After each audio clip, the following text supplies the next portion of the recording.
Hello defence aspirant. आज हम बात करने जा रहे हैं एनडीए 2022 के बारे में। जैसा कि आपको पता है, इस बार एनडीए में ना सिर्फ बॉयज़ के लिए एंट्री थी, इस बार गर्ल्स को भी अलाउ किया गया है। ये काफ़ी जो है राइट परसेप्शन के साथ स्टेप लिया गया है, ठीक है। और इस बार जो है लड़कियां भी इस एनडीए 2022 में पार्टिसिपेट की हैं, ठीक है। तो इसमें आपको पता होगा कि टोटल कैंडिडेट कितने थे इस बार टोटल कैंडिडेट थे 5,70,000 कैंडिडेट इस बार अप्लाई किए थे, ठीक।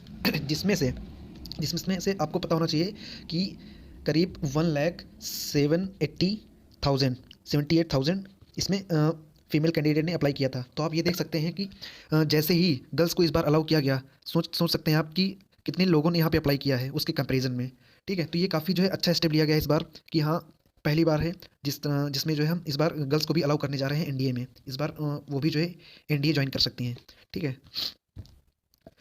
और इस बार काफ़ी लोगों को डाउट है कि क्या अगर वुमेन कैंडिडेट अगर इसमें आई हैं तो क्या पोस्ट भी बढ़ेंगी।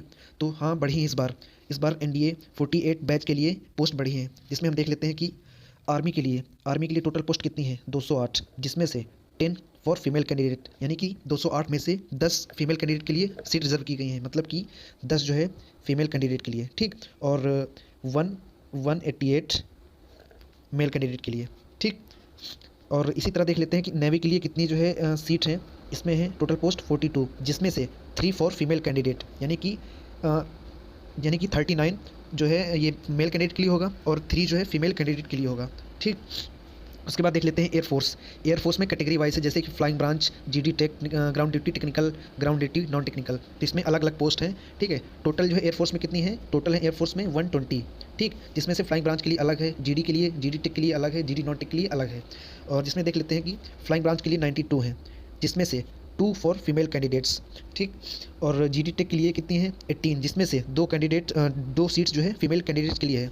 और इसी तरह जीडी नॉन टेक के लिए 10 टोटल हैं, जिसमें से 2 फॉर फीमेल कैंडिडेट, ठीक। तो एक चीज़ और बता दूं आपको कि अभी तक क्या होता था कि गर्ल्स को जो है परमानेंट कमीशन आसानी से नहीं मिलता था। गर्ल्स के लिए 2 ही 3 एंट्रीज होती थी, जिसमें उनको शॉर्ट सर्विस कमीशन मिलता था, शॉर्ट कमीशन मिलता था। जैसे कि मान लो कि ये ओटीए के थ्रू जा सकती थी, ओटी के थ्रू, ठीक है। दूसरा एफकैट एंट्री, ठीक है। यही 2 एंट्री थी जिसमें इनको फीमेल कैंडिडेट को शॉर्ट सर्विस कमीशन मिलता था। लेकिन इस बार क्या होगा कि ये एनडीए के थ्रू जा रही हैं। एनडीए के थ्रू जाने पे क्या होता है कि हमें परमानेंट कमीशन मिलता है। एक एनडीए हो गया, ठीक है, और सीडीएस, ठीक है। इन दोनों के थ्रू परमानेंट कमीशन मिलता है, और भी कई सारी हैं, ठीक, जिसके थ्रू परमानेंट कमीशन मिलता है। तो इस बार जो है इसके थ्रू फीमेल कैंडिडेट को परमानेंट कमीशन मिलेगा, और ये काफ़ी अच्छी बात है कि हाँ, वो भी जो है अपना जब तक चाहे वो सर्व कर सकती हैं डिफेंस फोर्सेज में।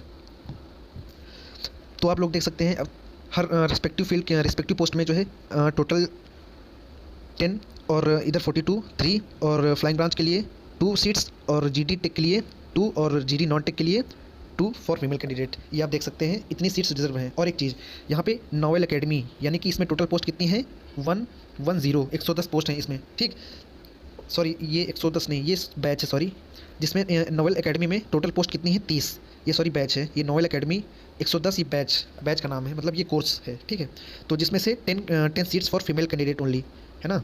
तो ये इतनी है। इसमें जो है केवल मेल कैंडिडेट अलाउ है, इसमें गर्ल्स अलाउ नहीं है। बाकी आर्मी, नेवी और एयरफोर्स, इन सब में सबके लिए जो है क्या कहते हैं फीमेल कैंडिडेट के लिए सीट रिजर्व की गई हैं। और आप एक चीज़ पता होगा कि एनडीए में टोटल स्क्वाड्रन कितनी थी, एनडीए में टोटल स्क्वाड्रन 18 थी, लेकिन अब 2 और बढ़ा दी गई हैं, ठीक है। इसी के चलते अब 2 स्क्वाड्रन और बढ़ा दी गई हैं, तो अब टोटल हो जाएंगी हमारे पास 20। और आपको पता होगा कि एनडीए में कितने कैडेट्स होते हैं 2,400 कैडेट्स, ठीक, इतने कैडेट्स होते हैं। तो आज के लिए इतना ही, फिर मिलते हैं अगली वीडियो में, तब तक के लिए जय हिंद।